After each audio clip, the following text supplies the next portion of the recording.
Okay, so I have recently begun to change the way that I coach my coaching clients, who particularly are the ones that are trying to get out of debt. Used to be that I, very much in agreement with Dave Ramsey, would say, hey, look, while you're in the debt elimination process, you want to pause any contributions to investments. Okay, in light of the fact that Bitcoin is such a scarce asset, and the fact that there are only 21 million that will ever exist, and there are only about 1 million left to be mined, I see this as an opportunity, once in a lifetime opportunity, for people to own at least a small piece of that network. So what I'm doing right now is I'm working through, like, I've got a client of mine, $200,000 worth of student loans, walking her through the process of paying that debt down. So nothing really changes on the front end of the process. What we're still doing what I call my OPTO program, which is organize your money. So make a list of your bills, expenses, debts, plan your cash flows,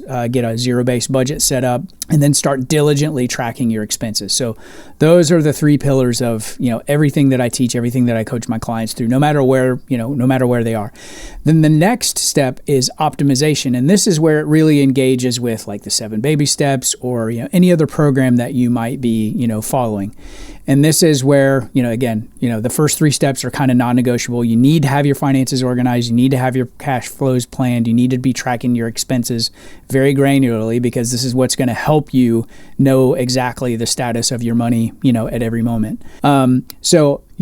When we get to the last O, which is the optimization standpoint, this is going to be, okay, hey, I need to have a starter emergency fund. I have no cash, or I have very little cash. Our recommendation is usually to save somewhere between $1,000 and $5,000. Now, what I would recommend at this point, and I'll walk through a specific tool here in a second that we're helping our clients get onboarded into Bitcoin, but it doesn't really matter the tool that you use. I mean, if you use Venmo or Robinhood or PayPal, or if you've got a Coinbase account, I'm not crazy about Coinbase, but just start getting into just buying small pieces of Bitcoin to set aside as your savings account. Then we get into the debt elimination, the debt snowball, or the debt avalanche. I'm not going to go into what those are here. Having a full emergency fund. I'm now really coaching my clients to really focus on their savings. Focus on Bitcoin more as a savings mechanism than it is an investment. I think that's kind of the primary sort of vernacular out there in the Bitcoin space is, okay, Bitcoin it's a number go up. It's basically treated like a stock. It's treated like an investment. When actually, if you look at the Bitcoin white paper, it's meant to be a peer-to-peer electronic cash system. So it's meant to be a medium of exchange. And because of that, and because of the growth in the market cap and just the proliferation, I mean, Bitcoin is mainstream now. Many naysayers that have been talking about it very negatively for the past 15 years are now very much in the Bitcoin on Team Bitcoin, essentially. So the problem is with this phenomenon is that most of the public is still kind of lingering in the propaganda that they've been fed about Bitcoin over the past 15 years, that it's a Ponzi scheme, that it's a network for drug dealers, and all the nefarious things that it's falsely associated with. So it's really important to kind of work on that. And there's tons of great, phenomenal Bitcoin content out there. So I'm not going to cover a lot of the basics necessarily right now. But I think that, it is worth your time and your effort to at least try to get an understanding of what the protocol is and why it has become, over the past 15 years, the number one predator asset, apex predator asset. If you would have bought back in 2011, I think 2011, 2012, Bitcoin was at $4. I think the appreciation, the value appreciation is something like 40,000x or something like that. It's something crazy.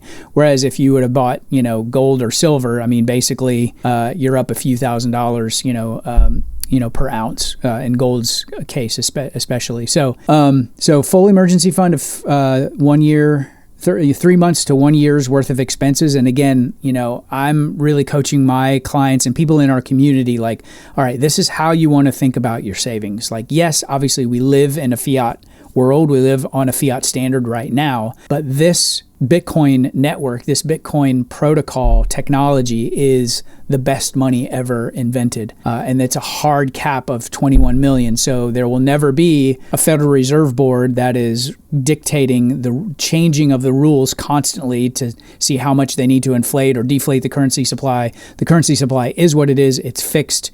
And in terms of the exchange between a dollar and Bitcoin or Satoshis, the cents, the smallest unit of Bitcoin, is going to continue to just go exponentially. Now, there's a lot of volatility, in the meantime. I totally get that. So there's a way that you want to do this, especially if you're of limited means and maybe you've got a lot of debt and you don't have a lot of cash flow. There's a way to do this responsibly. And I'll go through one of the vehicles that my wife and I use to stack little bits of Bitcoin here in a minute. And then once you're out of debt and you've got your emergency fund in place, that's where you can really, kind of start going crazy. Not only just in, having Bitcoin as your savings vehicle, but also maybe looking into some of the cash generating vehicles for Bitcoin. One that we're experimenting with right now is this Bitcoin ETF that's a dividend paying ETF called BTCI. So I'll kind of keep you guys apprised of that. I really just kind of got into that recently partially because of the dividend income. Physical gold and silver is another asset, and then Bitcoin in self custody. I think I don't want to complicate that too much because there are tons of other Bitcoin content creators that are overcomplicating that right now. So I think the next phase of adoption is really going to be just regular people that are like, yes, I'm interested in Bitcoin. Yes, I want to understand more about Bitcoin. I don't get everything, but I want to start getting into it. I want to start peeling off some of my dollars and start buying small pieces. So I won't go into this. I have a guide that walks through this OPTO system. If you're like somebody that's like, hey, I've got debt, or I'm trying to get to the next level in my finances, this is a system that will basically help you do that. So leave a comment in the comment section, OPTO, and I'll send you that guide. But again, organize your money, plan your cash flows, get on a budget, track your expenses granularly, and you always want to be reconciling those. That process to learn usually takes our clients about 90 days. It usually takes about 90 days to learn that process. And then you can kind of pick and choose where you are in terms of optimization, whether it's like, okay, I need to start saving an emergency fund, I need to start getting out of debt, and then once your debt is paid off, the next two steps. But, it's everything, all of this stuff is actually really simple. To win with money, you just need to spend less than you earn, and that's why those first three steps are really, really important, because you have to know what you're spending, where your money is going, so that you can be more proactive about that. Definitely pay down all of your debt. I definitely am recommending Bitcoin as a savings vehicle because that can actually help you do that much more easily in the future. If you want to sell some of your Bitcoin or maybe even borrow against some of your Bitcoin to pay down your debt in the future. So pay down all your debt, invest the difference, and buy lots of assets. So assets are the thing that are really going to separate you and keep you out of, the lower part of what's coming, I think. So, and buying assets is Bitcoin, gold, silver, and then some equities. Anything that a central bank can't print is what you want to be buying. And it's my belief that, this future that is emerging right now, which I agree with Simon Dixon, it's a future of, Bitcoin, AI, central bank digital currencies, which here in the States is going to be these stable coins. This is really owning assets, getting yourself to a place where you own as much Bitcoin as you possibly can. Like he says, own more Bitcoin this month than you did last month, and that's really what's going to help you, keep out of trouble. So one of the things I wanted to. One of the YouTube channels that I've been following, and I a big part of the reason that I'm doing these videos is I see personal finance and Bitcoin content all over YouTube, and it seems like they're kind of in a ghetto right now. Okay, so you've got personal finance content, financial independence or FIRE content, and they're kind of in the ghetto where they're just talking about things in terms of fiat denominated assets, right? They're talking about stocks, bonds, mutual funds. They're talking about fiat stuff, and most of those people are not. Either they don't know anything about Bitcoin, or the way that they're thinking about Bitcoin is as though it's just another stock, just it's another ticker. It's another symbol that's going up. It's something that sits in their portfolio and they're watching the number go up. And they don't really truly understand the monetary revolution that it is, like many of us in the Bitcoin space. On the other hand, you've got the Bitcoin space. You've got Bitcoiners that are really, really good, really adept at talking about Bitcoin. But I think that, one of the things that I hate about the Bitcoin space is how insular it can be, and how some of the content creators can really, especially the people that have been in Bitcoin for a really long time, can come off of sort of holier than thou, or, sort of like a know-it-all. And I think that that's a big turnoff to the next group of people that are interested in Bitcoin and want to get into Bitcoin, but are like, yeah, I may never be able to own an entire Bitcoin. And that's okay, because you actually don't need to. So one of the things that I'm really excited about is this whole idea of owning fractions of a Bitcoin, which are Satoshis. So you have one Bitcoin is worth 100 million Satoshis. So there are 8 decimal places to the right of a Bitcoin. So you can kind of count that. And I love this BitBo chart that, to kind of walk through what that actually looks like.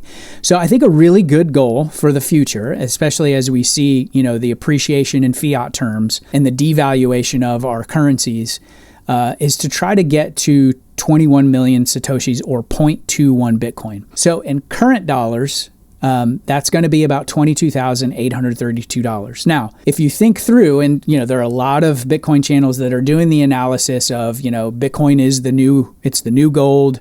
The gold market cap is about 26 trillion. That's about 10x as to where we are right now. So if you think about that, that $22,832, 10 times that would put you at 220,000, almost 221,000 USD.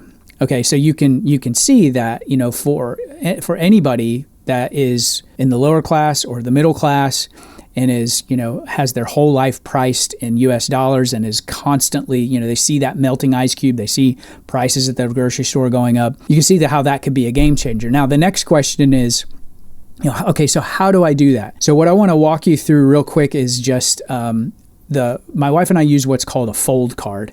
And so I'll switch over to walk you through how that works. It's a physical debit card and a phone app as well. So I just wanted to kind of walk through, this is what the phone app looks like. It obviously comes with a card as well. So this is sort of the home screen. It kind of shows you your balances, shows you all the ways that you can stack Bitcoin. And I'll walk through a few of those very specific ones here in just a second. But this basically, I've got mine blacked out because I don't want you guys to see, the amount of dollars or Bitcoin or rewards that I have in there. But these are, some automations that you can set up to automate your stacking of Bitcoin. You can deposit Bitcoin, you can withdraw Bitcoin, you can actually sell Bitcoin that you've either purchased or earned. This gift card feature allows you to buy gift cards from all of these vendors. And I think it's probably, when I first started using the Fold card about a year and a half ago, they didn't have nearly as many of these vendors in here. But you can see there are like well-known vendors. I would imagine that if it's not 100, it's probably close to 100. So this allows you to buy gift cards. Say one of the things that my wife and I do regularly is we shop at Kroger. And Kroger has a gift card in here. It's 2.5% cash back. So we buy our gas there, as well as some of our groceries there. And so every time we buy a $25 or $50 or whatever gift card, we get that much back, 2.5% cash back that goes into our rewards balance in Bitcoin. So this is just a really, really easy way. Another thing that's really awesome is daily you get the opportunity to spin the wheel. So the first thing I do when I get up in the morning and I'm checking my phone is I go into my Fold app and I spin the wheel, and I win anywhere between 5 sats and 25 sats. And so these are all the different rewards that you can earn. This is just an example of how they keep a tally of all that. So that's a quick, sort of overview of the benefits of using the Fold card. I've got some additional strategies that we use as well. But again, if you use the link in the description to sign up, you get $10 worth of Bitcoin. And this is something that we'll be talking a lot about in the community. So I hope that helps. So that's it for today. Start buying little pieces of Bitcoin, little bits of Bitcoin, so that you can start to get your stack your future self 3 to 5 to 10 years from now is going to thank you profusely for that. If you're interested in my OPTO guide, link is in the video description below, as well as the link for the Fold card. See you in the next one.